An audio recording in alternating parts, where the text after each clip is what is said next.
Bonjour Monsieur Antoine Folly. Bonjour. Alors aujourd'hui les ODDH et les partis politiques sont dans la rue pour les réformes.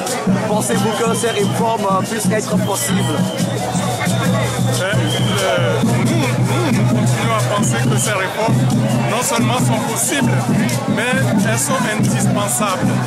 Elles sont indispensables pour la paix et la démocratie au Togo. Il faut que les autorités togolaises sachent qu'elles ne peuvent pas continuer indéfiniment à ramer à contre-courant de l'histoire et de la volonté populaire. Il faut que ces réformes se fassent parce qu'elles correspondent à la volonté unanime des Togolaises et des Togolais. Alors, êtes-vous d'accord pour un troisième mandat de force pour préserver la cohésion sociale?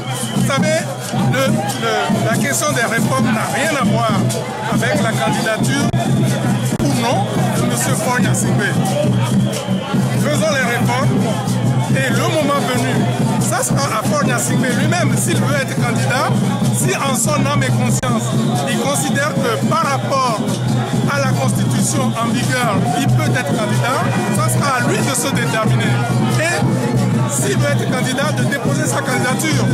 La validation de sa candidature ne dépend pas de l'opposition, mais elle dépend de la Cour constitutionnelle. Voilà comment les choses se passent. Donc les réformes n'ont rien à voir avec la candidature de Faure. Cette affaire de rétroactivité est une invention du pouvoir unir ou du pouvoir RPT unir pour brouiller les pistes et semer le doute dans la tête des Togolais. Vous ne l'avez jamais posé comme condition? Pardon? Vous ne l'avez jamais posé comme condition? Quoi comme condition? La question de la rétroactivité. Mais non, de toute façon, pourquoi voulez-vous qu'on pose le problème de la rétroactivité? Non, la loi par essence n'est pas rétroactive. Pourquoi voulez-vous que nous tordions le cou à la loi? Ce n'est pas notre vocation. Donc nous demandons que les réformes se fassent. Est-ce que Faure Gnassingbé respecte la Constitution comme il l'a dit? Bien sûr, si en son âme et conscience, le moment venu, il croit qu'il peut être candidat, c'est à lui de se déterminer et de poser sa candidature. Il reviendra à la Cour constitutionnelle d'en décider.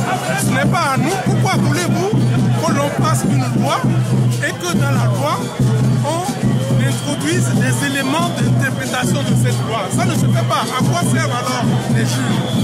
Le rôle des juges, c'est de